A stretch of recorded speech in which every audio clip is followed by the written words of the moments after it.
solve x times x minus 1 equals 20. Now notice that this side is in factored form, x times x minus 1, but this side of the equation is not equal to 0. We cannot use the principle of zero products unless one side of the equation is 0. So we actually have to multiply this back out, subtract 20 from both sides, and then factor again in order to use the principle of zero products. So let's do that. We have x squared minus x equals 20. That's multiplying. Subtracting 20 from both sides, we have x squared minus x minus 20 equals 0.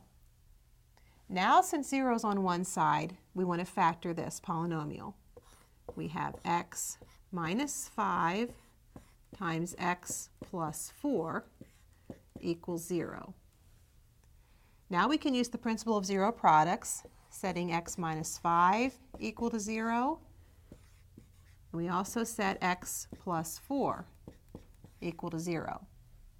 Solving for x, we have x equals 5, or x equals negative 4, subtracting 4 from both sides of this equation.